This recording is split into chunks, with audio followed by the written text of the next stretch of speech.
want to see what Paul does tonight. Paul's our banner guy, and he does all kinds of weird stuff.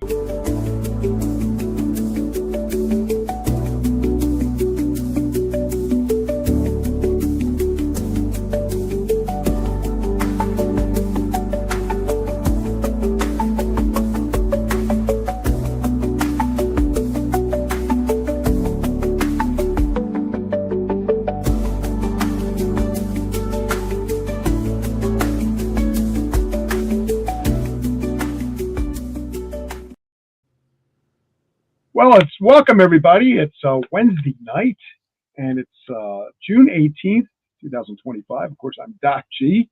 I'm the announcer and part of one of the co-hosts for the show called The Mayor of Rock and Roll and Friends. And the mayor has a special guest tonight. And here's Sal Serchia, our mayor of rock and roll. Who's our special guest, Sal? Yeah, baby. Well, welcome to another episode of the Mayor of Rock and Roll. This is episode number 31. Wow. 31. Yeah, baby. And before we start, I want to give a few shout outs. We're going to give a shout out to Fran, who couldn't do the show tonight because she just recently had knee surgery. So she's laying low right now with her knee. I went to visit her on Sunday, and her leg was all looked like something that you see in the butcher shop, all chopped up. And we got to give a shout out to Paul, who made the poster, brother Paul, who makes all the great posters, right? And we got to say, we have to wish Paul McCartney, Sir Paul McCartney, a happy birthday today, right? We got to wish Paul McCartney a happy birthday. And one more, I want to dedicate the show to my friend David Harris, who had a happy heavenly birthday today. David Harris was an actor. He was in The Warriors and a whole bunch of other movies and tons of stuff. Soldier Story. But tonight we got a special show here, baby. Capisci? You capisci quando parlo italiano? We got a paisana here. Oh my God. We have not only, she is a professional opera crossover singer-songwriter, right? And her name is Bianca Orsi. Let's have a big hand for Bianca, baby. Yeah, baby. Hello. Hi, guys. Hi, Bianca. Hi. Nice to finally meet everybody. Yeah. Who's that? Fran? Over there. Fran. My eyes are blurry. Hey, Fran. Hi, friends. I was just talking about your leg. We're gonna make chopped meat with that leg over there. You want me to ask Bianca the first question, Gina? Go ahead. Would you like that? You start, and then I'll come in. I'm starting. I wrote something down here. I wasn't prepared to, but I wrote something. What did I write down here? Oh, I said let's start from the beginning. Gotta begin this way, Bianca. But even though me and her became friends like 6-7 months ago, Yeah, we've chatted, but I never asked you. You know, when did you get started? I mean, when did you know you wanted to become a singer, or you know, that it had to be an age where you started just singing normal. I mean, tell us about how you got all started that way. yeah, of course. So for opera, I started singing quite young, around 13 years old. I would walk around the house and be able to sing really high notes. So my teachers, everyone was telling me, Bianca, you have to take vocal lessons. So I started at 13. And I actually started training with vocal lessons at 13, and it just kept growing from there. Yeah. So now, did you, as a kid, because you obviously love a lot of the great music, besides opera, you like the Beatles, you like Elvis. We always talk about Elvis. There goes Paul. Hey, Paul. Yeah. Hi, guys. Yeah. Now, what was the first music you were introduced to before opera, or was it opera first? Was that the first thing you ever heard? Yeah, it actually wasn't opera. My dad's Italian, and I'm an old soul as well. And he would always play records of Frank Sinatra, Elvis Presley, doo-wop. So at a very young age, I was listening to all the classic hits, and it kind of helped me find my identity as a singer. And I just love old school music. So I actually started with jazz. Yeah. Oh, that's wild. And even jazz before opera then? Yeah, actually, I would sing along with Frank Sinatra, and then I noticed I had a very high range. And then I started to explore opera, but it really started with Frank Sinatra, actually, and just loving that clarity to his voice and his style of singing. It really touched any audience. Yeah. Right. Now, that's wild because. And did you ever think back then? I mean, did you feel like you wanted to do this for a living, or you gonna keep on doing this, or what? As a kid, did you just sing and have fun with it, and not knowing that you'd end up singing in arenas and audience, big, Broadway Yeah. plays and kind of things? Yeah, I think I'm also a religious person. I really think that people were always like, Bianca, you're blessed with this gift. Like, you need to take it serious and you need to pursue it. Um, I was just instructed to do so, but I personally cannot live without music. So it's in me, it's my passion. And I just, after that first debut, when I was 20 years old, I debuted my first professional role. I got obsessed with it. The audience, the applause, the whole process of music and how it touches people. So I really, it's my purpose in life. Absolutely.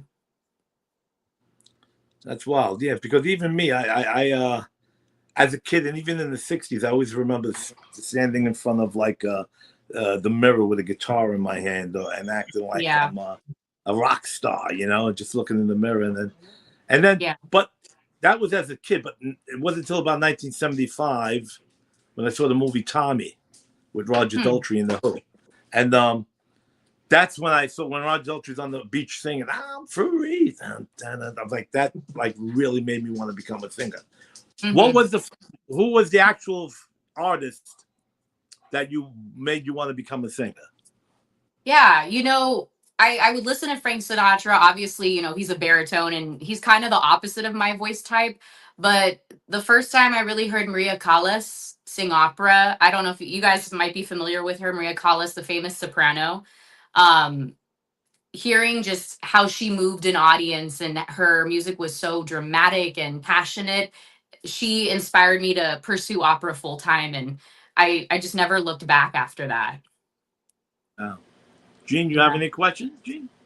Yeah, I mean, I gotta talk to you about Frank Sinatra because I'm a big Frank Sinatra fan. And what were some of the songs that you can remember that were the ones that were pivotal in your career for music?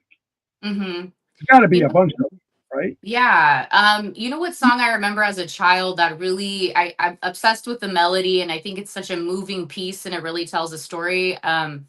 It's When I Was 17. What a very good year. I think that's the name of it. That's Um, what it is. Yeah, very good year. it's one of my favorites. The storytelling in it, and it just always stuck with me as a young child. That one, Moonlight Serenade, is wonderful. Just he's a big influence, but there was a lot, just all the old school singers. I listened to Aretha, Etta James, Yes. um, and rock and roll. It's funny because like Sal said earlier, you see me and it's kind of like the girl next door look, but I was at the Kiss show. I love rock and roll, Led Zeppelin. I'm an old soul, so I just think that music just like launched my career and I'm obsessed with it. Yeah. There's a question for you too. If you can read it, if not, I'll read it for you. I have to read it Oh, for. okay. Have Have you you ever ever? replaced an opera star who was sick? And what show? That's from our friend Paul Alley that Ooh. does the banners. Thank you, Paul. Yeah, that's a good question. I have so in opera we call it covers, where you would go on if someone's sick. I actually haven't replaced somebody, but I have sung sick myself, and that's a whole conversation because if you're an instrumentalist, if you play piano or guitar, you can rely on your hands. You can still perform even if you're sick, but as a vocalist, being sick it can hurt your career if you sing sick and stuff like that. So for me, I have not done that, but I have sung sick and it's a lot of stress and there's a whole process to singing and how you have to do it correctly even if you're sick. That's very interesting. Thank you for sharing that with us. Yeah. No, She that's wants you to good. sing a song too, if you can. Oh my god, do you want opera? I hope like the microphone can handle it. It's gonna Do break like the Memorex glass, do brother. what you want to do. This Okay, is I because your time, Bianca. when I have my voice lessons, sometimes the high frequencies will make the mic go out. So I Try to hope. do it. Try to do it low frequency. Okay, yeah, like a guy's tone. Okay. Um, okay, I can try like O mio babino caro. It's Puccini from Johnny Schicchi. Oh gosh. Sal, you did not tell me I was gonna do this. I didn't even know they were going to ask you that. You don't have to sing the whole song. You I can didn't ask you. Don't yell at me. Okay, it's it's up really to you. high. It's really high. I don't want you Okay. to, the phones might blow up, She said anything. We'll try opera, and if it's like too loud, we can do some Frank Sinatra. There you go. Okay, here we go. Oh mio bambino caro, mi piace bello.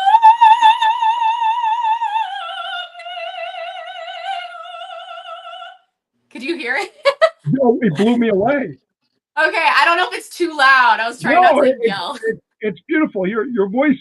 See, it's not so much that the software can't handle it. It's your voice comes through no matter Yeah, what, and you yeah. can hear the beauty, the volume, the texture of it, the sound of it was beautiful. Oh, thank you. Well, opera singers, we're trained to sing without mics, so we have to sing over an orchestra. So we have to know how to support. There's a whole technique behind it. So thank you. Guess whose daughter is an opera singer? Sal, do you know? Whose daughter? Danielle. Really? Yeah, my daughter Danielle took opera lessons years and years ago. Oh, I Oh, didn't is know that. she a soprano or what voice type? I believe soprano, but she hasn't sang in a long time. Oh man. She did. She was singing with a Broadway lady who was up on Broadway. I That's forgot her name, amazing. but yeah, she. Oh my God, oh, she would love you because you're so Aw, sweet, and warm. She thank would have, you. yeah, And what's interesting too. Now, Bianca, I've seen videos of your opera stuff, of course, and I've seen you playing with people doing some cool rock and roll stuff where you let loose and Yeah, having a good old time. Now, being an opera singer, it's got to be a lot harder to perform because you have to stay focused and yeah. really make sure those notes sound good, and you can't really just jump around and act crazy. So that's a different No. kind of performance, right?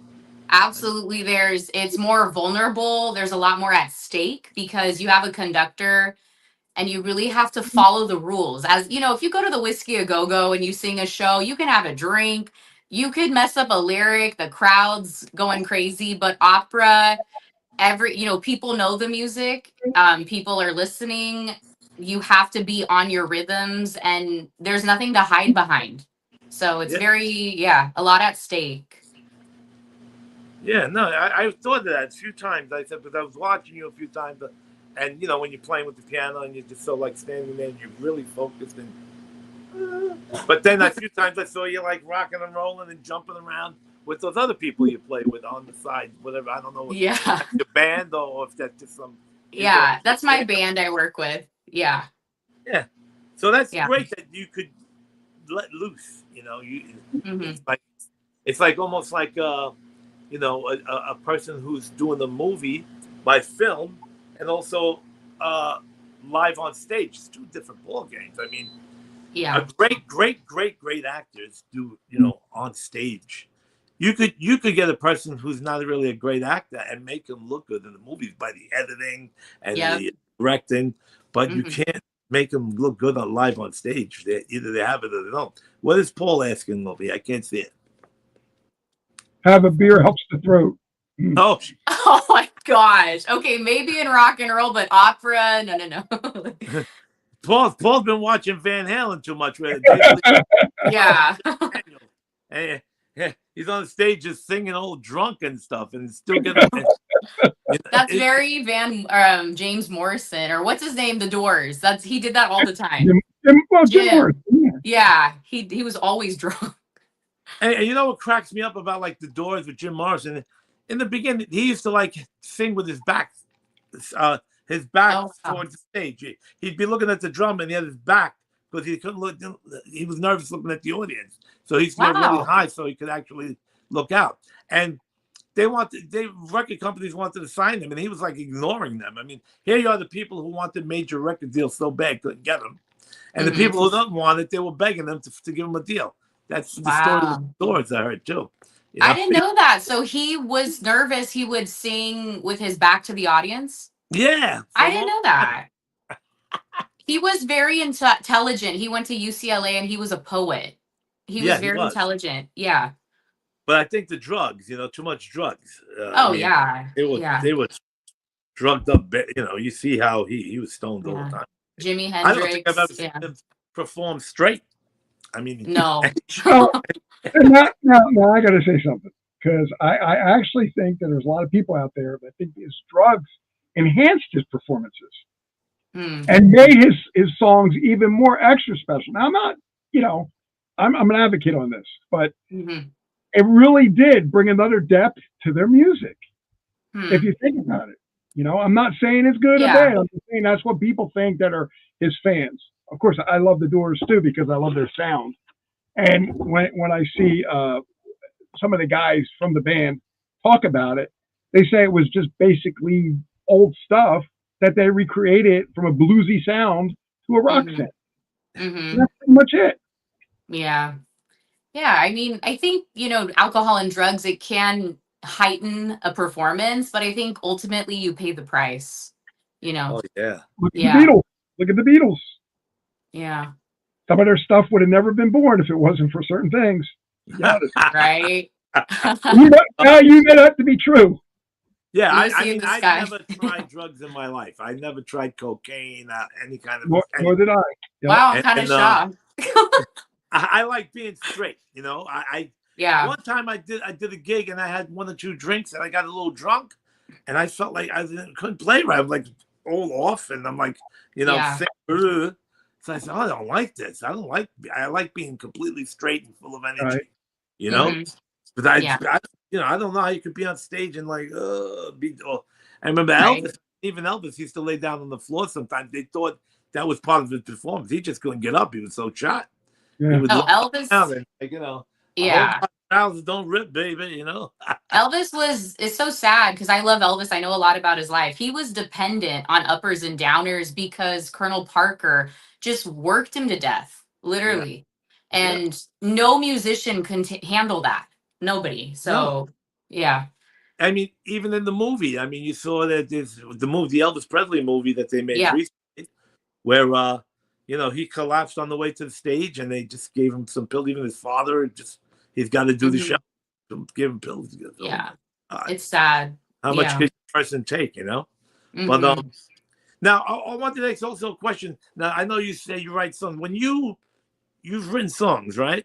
I've written pop songs. Yes, pop songs. That's what I was going to ask you. I said, when you write songs, what do you think? Do you think opera or do you think pop when you're getting ready to write?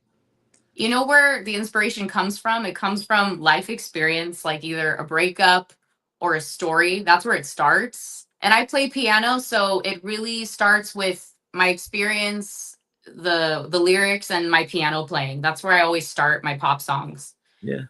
And she plays a great piano too. I've seen her. Sent me videos. She's up there playing piano and singing. I didn't know you play that good.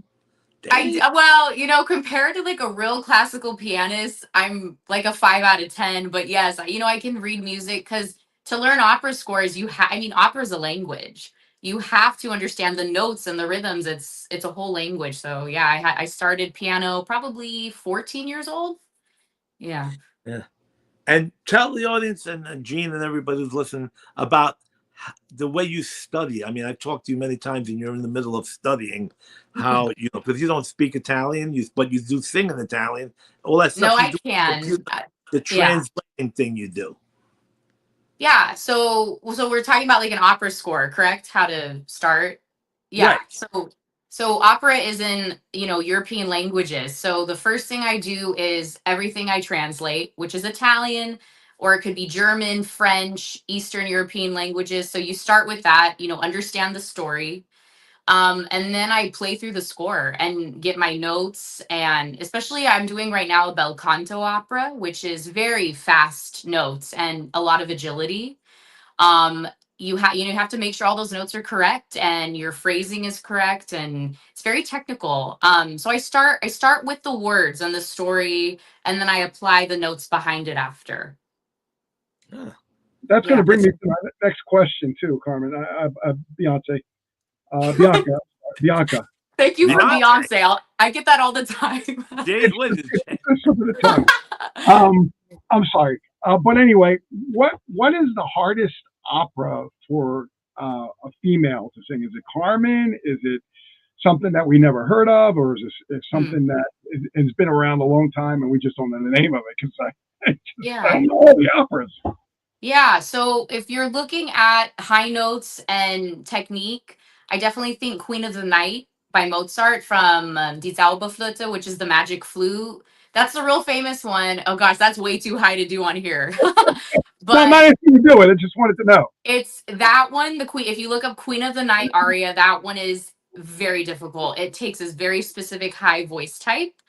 I'd say for the loudness and the size of an orchestra, Wagner operas are very demanding because the orchestra is so loud. You have to be able to carry, and it requires a very big voice. Oh wow. And I'd say for me, because I'm Italian, so I love bel canto style, but the agility and the fast notes of bel canto also can be quite tricky for opera singers. So I'd say there's Mozart, Wagner, and some bel canto music that is quite challenging. But if you have proper technique, you can accomplish it. So That's the other part that he was saying about studying. Now, when you study, you have to understand the character and the storyline to understand the character, to get into the character like you do in a movie role, correct? oh, absolutely. Like it's almost even more than an actor in a way because you have your acting, then you have the musicians, the conducting you have to Mhm. follow, and there's so much happening at once. Live theater, and you have to know your lyrics. You can't People will notice if you mess up or so Me it's and him different. won't notice. Me and him wouldn't. Yeah, I could make up an Italian word and you would be like, "Oh, no problem." Oh yeah, part of the Yeah. opera. Yeah, but it's interesting. He mentioned about live theater versus, like if you do a TV show, you can cut a take and redo. I really do think some of the best actors have done live theater because you have your one shot, it's live, and you need to bring it. Um, yeah, there's no retake after, yeah. Yeah, So yeah. There's no cut and do it over again. You're on the stage no, live. And I always yeah, thought, I don't, as an actor myself, I don't think I could do live stage. It's just too really, much. Yeah, I don't think I can. I'm going to be honest. I'm not going to be one of those actors that say, "Oh, I can do that," because I actually tried out once. There was a Sopranos uh, oh wow, dinner live stage thing audition in a long time ago. I'm going back when the show was on the air, and there was hmm. a thing I saw it in the paper, and it was I auditioned for it, and I was Wow. sitting there practicing my lines. I got on the stage, and I took one line. I couldn't remember what else to say. I said, "Oh my God, that's it. I can't do live stage." It's not like Oh, a okay. band where you're on stage singing and then you got your songs memorized. Also, you got to memorize all these lines. Like Yeah. Oh, yeah. So for you, you felt it was harder because of the memorization skills behind it. yeah, oh, Yeah. absolutely. It's harder Yeah. because I usually say next line. What's the next line? You can't do that. No, no, that you can't have anything in front of you. Yeah. Exactly. What is Paul saying? What I can't say. What is your favorite Broadway show? Paul Alley wants to know. Oh, that's easy. Phantom of the Opera, definitely. It's so beautiful. I just love the story. There's love, there's drama, and I'm Team Phantom, by the way. I'm not Team Raoul. I'm Team Phantom. I really Carousel's beautiful. I love really like Rogers and Hammerstein. South Pacific. I'd have to say though, my favorite is absolutely Phantom of the Opera.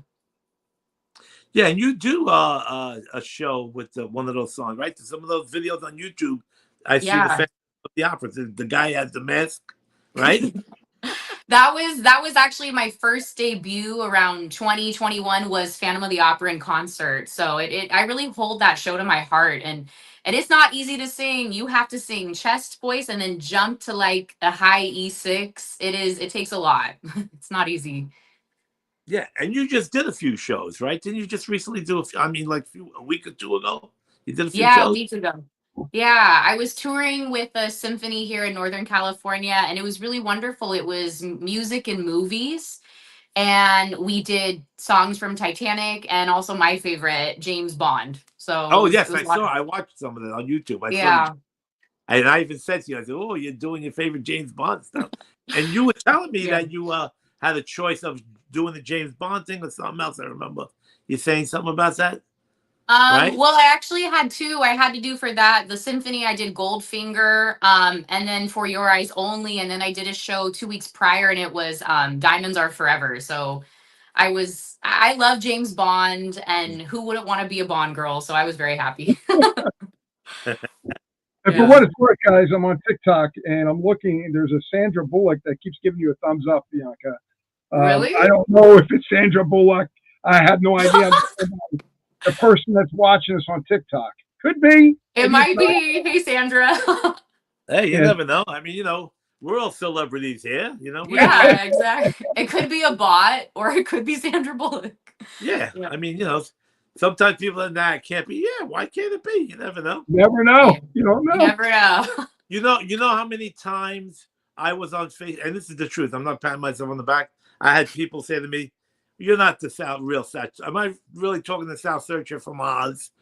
When I was on the show Oz, and I'd be on Yeah. Facebook. You know me, I don't ignore anybody. I talk to everybody. And there was one girl, she would write me and say, "You're not really South Searcher. You're not the real South Searcher. You're just in the fake." I said, "I am. What do you want me to tell you? It's me. I'm on the show." "Yeah, right. You would talk to me if you're on that show." I said, "What? With another planet? And was am I better than somebody or something?" I said, "I'll tell you what. Here's my number. Call me right now." And she called me, and I chatted with her for that. Oh my God, I can't believe it! I can't believe I have your number. So Wow. that makes you think. I mean, nobody's better than nobody. It's just Yeah. because they're on a show or they're making movies, this and that. It, Just pay it's people Yeah. like everybody else. They're not. it's funny because it's a delight too when you see a celebrity or something that's a friend of yours, like you were saying, and they'll come into your live and like Mick Kaminsky from ELO will come in. He's a good friend of mine. He'll come in and he'll just say, "Hey, how's it going?" He wish me happy Father's Day, happy birthday, and stuff like that. And I take it like, oh my God, thank you so much. But it's just Yeah. like you said, it's just another person that you Yeah. know who is, and he's wishing you a happy birthday or whatever. It's nice. It's a nice thing to do. Yeah. No, we're all It's human. Yeah. Even when I was living in Los Angeles for USC, I met a lot of like big celebrities. They're just people. They want to be left alone too. We all, we're all the same. I don't like, I actually personally don't put them on a pedestal. I just, Right. they're people and they got lucky. Some of them got lucky. Let's be real. Some don't have much talent. Like they got lucky. They met the right people True. that had, so I, we're all people, you right. know? No, Yeah. it's just that people made it that way. I mean, the they look at your person. This person does this in movie and this that, or this had the hit song. So all of a sudden you put them in a different category. But Mm-hmm. what's just a person who ended up getting lucky with this song or this Mm-hmm. movie or whatever. That Yeah. type of thing. That's why I'm never intimidated by anybody. I mean, I work on movies and people see John Travolta, like, oh my God, John Travolta. Yeah, I'm like, hey, what's up, brother? How you doing? I was Yeah. on the set of 30 Rock, and I had Salma Hayek and Alec Ooh. Baldwin and Tina Fey, and I was joking around with all of them. Before you know it, they became my fans. Mm-hmm. I had Yeah. the movie Knock Knock. And I was giving out the little postcards. And Alec Baldwin says, "You're the star of this movie?" I said, "Yeah, that's me right there." "Oh, I got to check this out. I got to check this out." Next thing, Salma Hayek's like, "What do you look at? What's going on?" So before you know it, they became fans of mine. Yeah. Yeah, because you were really chill. You weren't acting like a little groupie obsessed with them. I think if you're calm and cool, they actually trust you. So Yeah, yeah. that's exactly what it is. It's all about approach. Yeah. And you would just approach him like a regular person. It's like it's like me. I got some people ask me for autographs, and I'm sure you signed many on your shows, right? I mean, you ever Yeah. get or X autographs when you do the opera? Yeah, actually, there kind of needed to be some security at the last one because some people will just hug you and touch you without consent, and you're like, "Wow, this is crazy." um, but if they're respectful, I'm, I feel like Italians, we reciprocate the energy we're given. Yeah. So if they're respectful, great. If you have a problem with me, we might have a problem. Yeah, it's all about like attracts like, Yeah. and Yeah. I was going to ask you I that, mean it's Bianca. all dependent on how you. Oh, we lost Sal. Sal, where the hell did Uh-oh. you go? But anyway, Bianca, I was going to ask you that. Do you find that it's different, of course, with the audiences? I mean, you just said that now. That really freaked me out because I figured opera people will be more relaxed, comfortable, mellowed Yeah. out, and not like, woo, woo, oh, hey, and, Yeah, that is true. Yeah. Yeah. So you're asking, like, do different audiences change based on yeah, the genre? They yeah. do. If it's opera or musical theater, they're definitely more mellow and relaxed, but this time around it was unique. But when I do rock and roll or bar gigs, or people are wild. Yeah, absolutely. So Sal's back.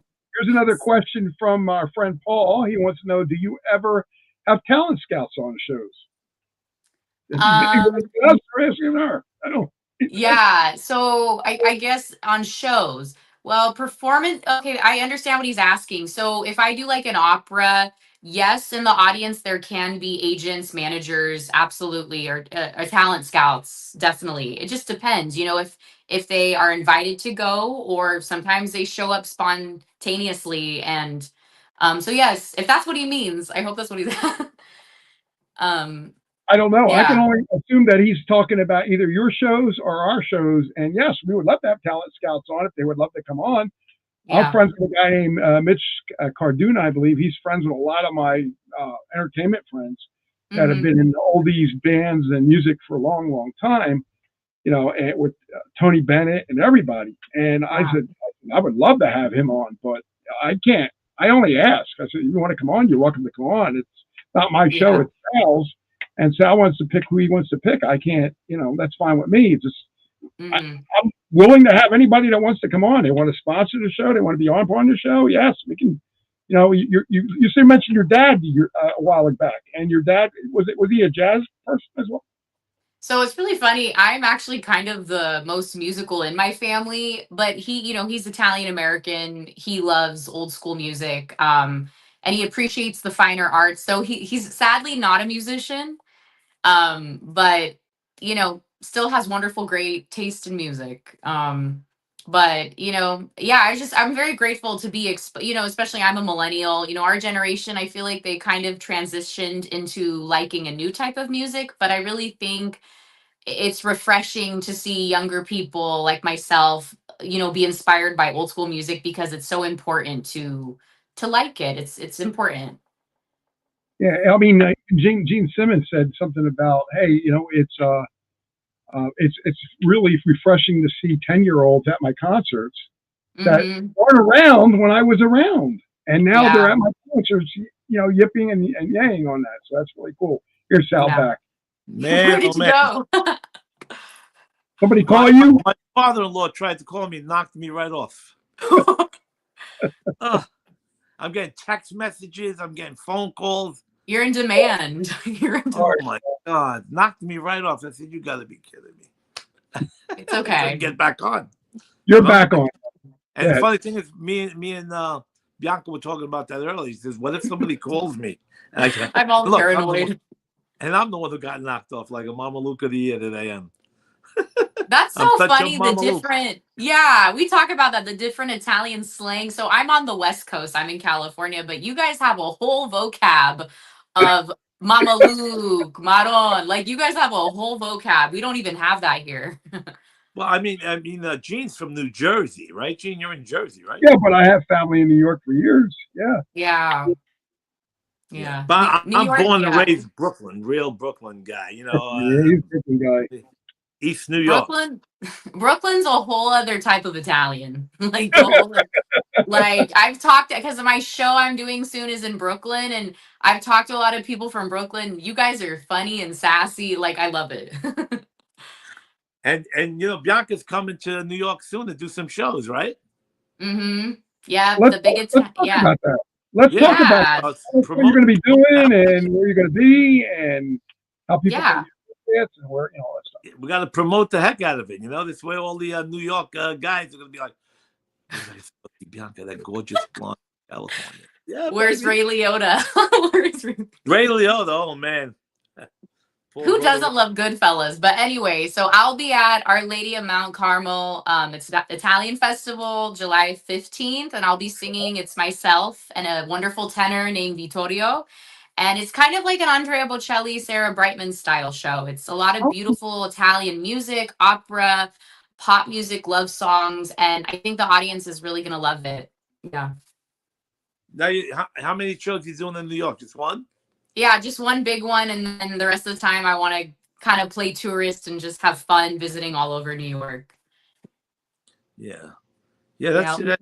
Now, after this gig in New York, what you have other gigs come after that? Yeah, right after this, I have in California, I have my big opera that I'm starring in. So I've been studying for months. Yeah, that's my next one. Yeah, poor Bianca's so busy. My God, always rehearsing and studying. And Gene, there's a ton of YouTube videos on YouTube. I'm going to check her out. I just been so busy. I'm running the studio and doing other things too. It's I know. a lot of work. Gene, do you sing at all? Are you a singer? Singer-songwriter as well. I told 40 years Nice. what I told in fact, I was going to do an opera song, but I've never sang opera. I've only sang basically tenor. And years ago, I was singing an Oliver. But okay. I never sang professionally. When I was 8 years old, I sang in front of like 300 people at a club. That was it.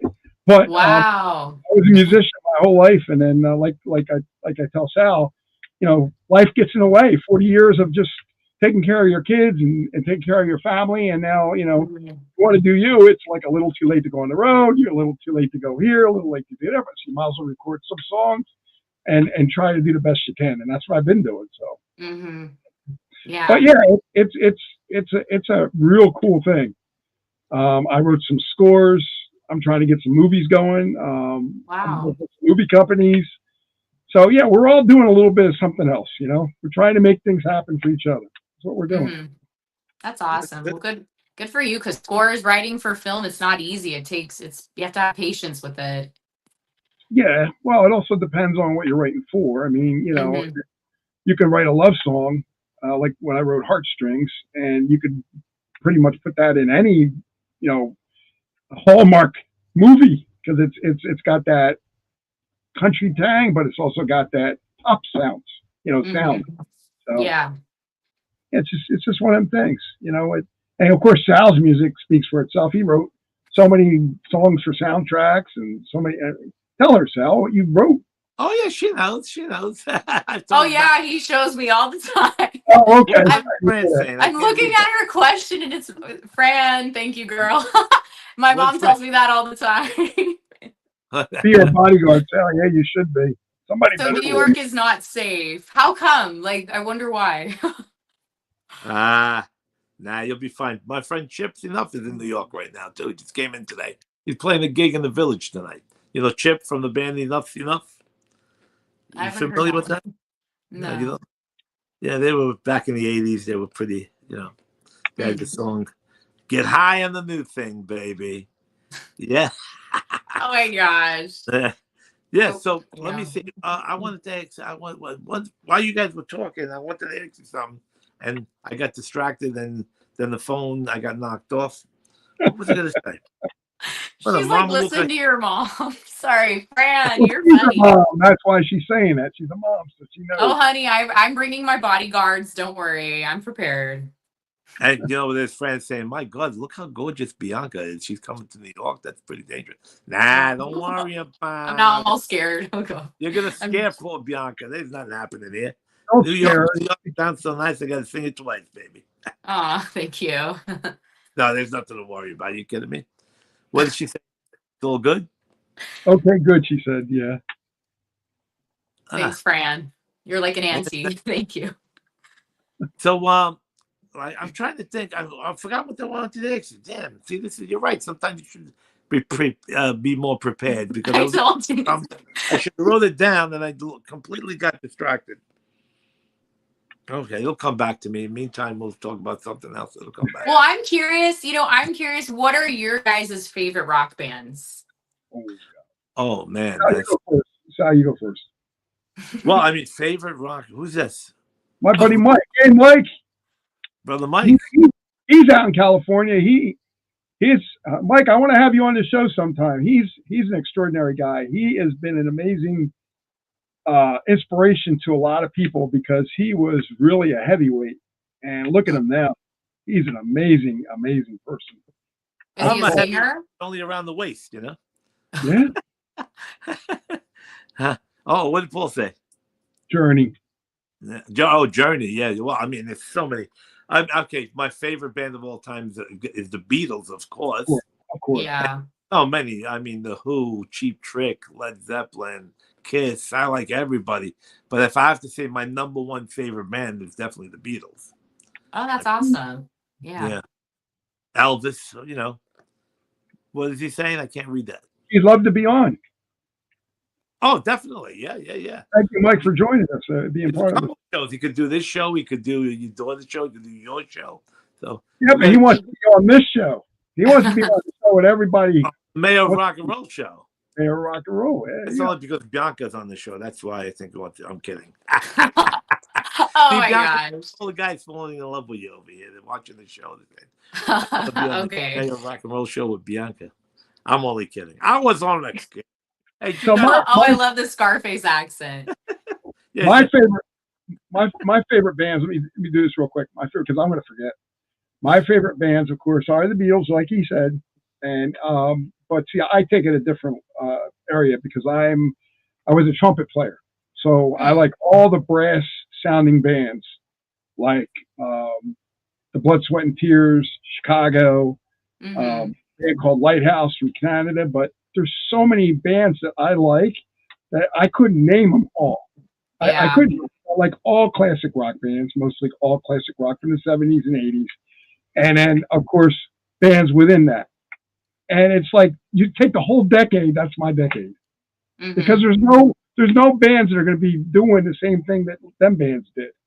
In the 80s, different era, a lot of great bands, a lot of great songs, a lot of great sounds, a lot of great love songs, a lot of great ballads. 90s, same thing. Some great bands, not a lot, but some. And then going into 2000, unfortunately, I can't name any of the bands. Yeah, it's like, where did rock and roll go? It's kind of sad, actually. Yeah. Oh, I just want to let you know, my daughter does a show, and she had on last night. I don't even remember, but she had on Greg Raposo from Dream Street. The band Dream Street, which was like a boy band, like backstage people. And he was so sweet and so nice. But he says it's coming back again. People are asking for the boy bands again, but they're not boys anymore. They're men. They're adults. Yeah. And that's the funny part. The people love them and still love their music. The great harmonies, great vocals, and I don't take nothing away from them either, because it takes a lot to do a great harmony and vocal. You sound good, but when you're on that right pitch, it just draws you in like a pasta to sauce. Yeah. Gotta relate it to sauce. That's funny. Oh, I love the Monkees. Fran is saying that I love Davy Jones. That was like my crush. Yeah. Yep. That's funny. Gerald sleepy dream. Oh, what can it mean? That's the greatest dance. Yeah. I used to do the Davy Jones dance perfectly. What is Brother Mike saying? He said it'll be on everyone's show. That's it. Come on, baby. He kind of looks like Danny Trejo. Yeah. Hey, Mike, get in touch with me. You know how to get in touch with me. We'll reach out and I'll give Sal your info and we'll get you on. Definitely. Oh my gosh. Bianca, sing me a couple of rock and roll songs. Oh my gosh. Like the Monkees? The Monkees? You know what song I kind of like? It's the Beatles, and it's a little lame, but it's When I Get Older, Losing My Hair, many years from now. Was it? Would you still be sending me a Valentine? Birthday greetings, bottle of wine. I liked like oobla dee oobla da. I like the cheesy ones. You know, you want to laugh, Bianca? When I was a kid in the '60s, and me and my brother had the Sergeant Pepper album that just came out, and I used to listen to that song, and it says, "Will you still need me? Will you still see me when I'm 64?" And in my mind, that was like a million years from now. And guess what? I'm 64. Well, do you need to be fed? Can you believe that? I just, Oh I my just turned god. 64 June 6th, so I'm right with you, Sal. You're gonna be 64 as well? No, I'm 64 now. Oh, you're 64? Yeah, I'm already 64 too. And like I said, I remember as a kid, I mean, I still listen to the song like came out yesterday. But as a kid, I used to say, when I'm 64, to me, that felt like 20 million years from now, you know? Wow. And it's here. It's like life is short. And it feels like yesterday. I can remember playing hooky from school. Me and my brother, Bianca, we played hooky. My mom and dad would go to work, and we'd act like we went to school and then come and climb through the window. Oh And we my would play our god. records all day, the Sergeant Pepper album, the Stones, all that stuff. And Wow. yeah. And then they would come home for lunch, and we would hide in the closet like this and wait for them, and they would leave, and then we'd come back out. It's crazy, right? Wow. But that's Fran amazing that you picked that song to sing just now. Fran saying 67 is old. No, it's not, girl. You don't need a nurse. Oh. You're good. Yeah. You I'm know what? curious. Yeah. It all depends. And you might get Kenny. Who's this? Oh, I that's can't see that. hi, Austin. Who knows who it is? That is my sister's husband. He's amazing. Hey, He lives in Las Austin. Vegas. Hi, Austin. Not What'd he Austin say? Powers. Austin What is North. everyone's favorite song, period, 80s, 90s, early 2000s? Oh, they want to know what is our favorite era of music. I say 70s for Wow. me because of the songwriters. The Jim. I mean, so many great songwriters. Harry Chapin, Paul Simon. Just I can name like thousands of songwriters in the '70s that the songs are still played today, still remembered today, and still sung today. Yeah. You know, and Jim Croce, go on and on.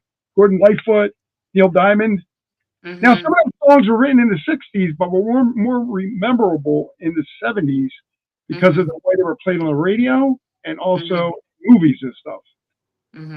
So, and I liked the '70s too. I liked a lot of the you know, what do you call it? Oh man, I'm getting so stoned tonight. That's what I'm only on 4 hours of sleep. The '60s was a hippie like thing too. The '70s, you know, I even have the classic sweet '70s soul. You know, the soul music. I love the soul. Yeah, love it. The soul music, man. I grew up, you know, it's just the whole '70s thing. All those songs like, you know, lean on me, all those kind of things, and the Marvin Gaye songs. You know? I agree with the '70s. My two favorite singer-songwriters are Billy Joel and Elton John. There's two more. Two amazing people. Yeah, I think they're probably one of the top. I mean, if you count all the hits they've had. I think Bob Dylan's awesome if you like folk. You know, Ray Charles, Stevie Wonder, there's so many. Even, you know, this is do you guys know Henry Mancini? I love his work. Yes, absolutely. Yeah. Amazing. So I guess we like '70s here. Well, I like the '60s too. I do like the '60s, I have to say. But the '70s and the '80s was great too, because the '80s, a lot of different things were happening. The *90s started getting, I don't know, too much with the, a lot of things were changing in the '90s. But the '80s, you know, you had the Stray Cats, and you had all different styles of music. You had Prince would be doing something. The Stray Cats, Flock of Eagles. There was a lot of different cool things going on. The Go-Go's, you know. So it wasn't like you had to be like, you know, when the heavy metal thing kicked in, everybody was kind of going in that direction, heavy metal. But in the '80s, there was a lot of different things happening that were kind of interesting. You know, you know, I'm curious. Do you two like the music of our generation now? How do you feel about it? What could be different? I'm curious. The music of right now? Yeah. Well, I mean, I don't know much of what's going on with. I mean, my daughter plays Really? stuff. Yeah, I kind of been out of the loop a little bit. Is that Cheryl? What is Cheryl Yeah, saying over there? it's at the 80s. The 80s. Cheryl, babe, what's happening? Yeah, stuff of right now. I mean, who's out there right now? I don't even. I've been out of Lady the loop. Gaga. You said Beyonce earlier. Lady Gaga, Beyonce, The Weeknd. So there, it's kind of you guys. It's interesting how we always stick to the classics and we kind of forget about the present. Like Yeah, even the music I listen to, but Lady Gaga is amazing and Adele. yeah, Um, you guys listen to Adele at all or Well, no? I don't want to take yeah, away nothing from anybody because I know what it's like to be a songwriter. Sal knows what it's like to be a songwriter. And Yeah. the worst thing you can do is say that their music is no good. It just doesn't appeal to me like it used to. Mm-hmm. Uh, but then, my two daughters, one's 31 and the other one's under 30, and they love the music from the 70s like I do. I'm not saying they Mm-hmm. don't like some of the music from today, but Mm-hmm. they know more of the music from the 70s because that's where their memories are. My Wow. memories are stuff from the 60s, 70s as well, and I stay with that because that's my music. That's if I, feel bad, I Mm-hmm. go that way and I feel good. Yeah. I hear a Billy Joel song, I hear an Elton John song, I'm like, oh my God, this was such a great song. Like, don't let the Mm-hmm. sun go down on me. Greatest lyrics ever, right? I mean, you'll see like, wow, it's just chords, but it speaks to you in volumes. Mm-hmm. and you know what freaked me out a little bit when Bianca, I almost said Beyonce. You screwed me up with the Beyonce thing. I've been calling Bianca forever, now I'm saying Beyonce. Yeah. Uh, when Bianca said uh, Elton John and Billy Joel, it's freaky because that's right. They've been around even in the early 70s. I Yep. always think of them as now still because they're always here with us, you know? Mm-hmm. So when I think of Mm-hmm. Elton John and Billy Joel, I think of now. I don't even think that they were back in the early 70s, which they were. Yeah, they were. Yeah. Yeah. It's And amazing how yeah. that works that way because, once when they stay with you, it doesn't, if you heard a band and then you go back to it from back to the 60s and they never did nothing since the 60s. But when they keep on continuing working all the way to the present, it feels like they're just still there. They're Mm-hmm. still here. They're now, I'm, can you understand what I'm trying to say? Well, they're still performing. I mean, Tom Jones, Billy Joel just had a concert in LA like 3 years ago. They're still performing. They're Hmm. still relevant because their music is timeless. And I regret not going to that. I had the opportunity to see Billy Joel, and I'm mad about it. but Yeah. yeah, but some of them have even. I think the longest running band is still Rolling Stones because he was just performing Mick Jagger. Mm. Yeah, I think he's still performing actually, but I guess classics always remain timeless and the new stuff, hopefully I know Lady Gaga will go down in history because she's made a big impact on my generation. Um Yeah, and she's great. yeah, she is great. She's New Yorker. She talking about a real musician. I mean, she writes everything. She's very fluent in piano. So I love Lady Gaga. She's one of my faves. No, she's great. I remember I never told you, so I didn't know that you liked it so much. Mhm. There's a place called Triad on 72nd Street and right off of Broadway Hmm. in Manhattan. And I used to go there and jam all the time. And Lady Gaga used to get up there at the open mic jam. She was not famous, Wow. and she was so Wow. embarrassed she couldn't even get up there. Uh, she would get up there and be very, very nervous. At the time, she was not famous yet, and she would get Wow. up at the open mic jams and sing.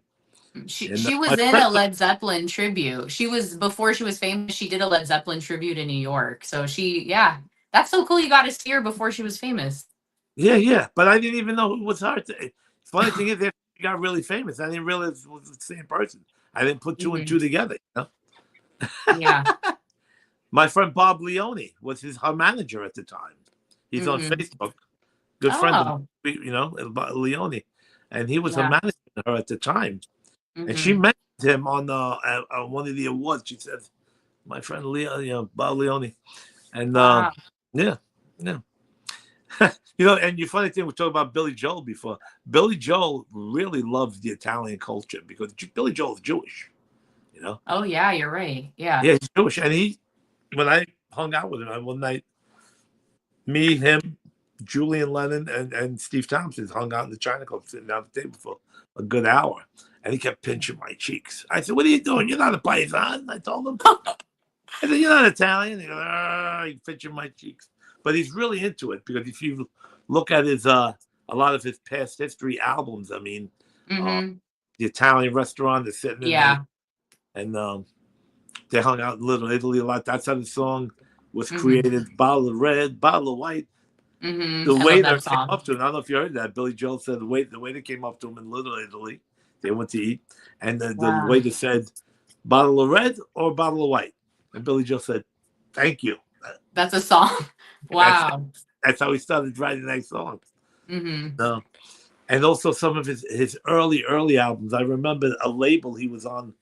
A cousin of mine, Debbie, did some background singing on one of his original album that it was recorded at the wrong speed, but they still put it out. Where he's got the mustache and he's Harbor. It's like one of his first albums. Oh yeah. Cold You Spring remember Heart. that one? Yeah, and my friend, my relative, Debbie, she came home with a stack of the albums because they were all recorded at the wrong speed, faster than it should be, but they still released it.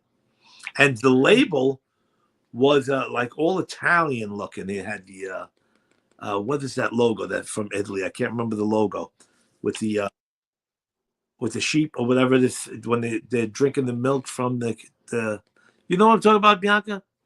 I can't think. When you said sheep, I thought of Jesus. So I I don't don't know if know. it's sheep or sheeps or whatever the hell, where they're drinking the milk. Like it's an Italian logo. I used to see it in Italy all the time. He used that on that record label that he was on. So he's really, really into the Italian culture thing, you know? Wow. Well, maybe he wants to be Italian like the rest of the world. There you go. Right? Absolutely. It's nothing wrong with being a good paisan, especially Italian food, right? Oh, it's like one of the best cultures, if not the best. It's amazing. Yeah. Allora parliamo un poco siciliano, allora parliamo italiano. A me tu stai dicendo chi se me parliamo un poco siciliano, no? He has that Sicilian accent, which I'm a Northern Italian. Yeah. Well, I speak fluently. You know, that's my first language. Wow, good for you. Sicilian is my first language. Were you born in Sicily?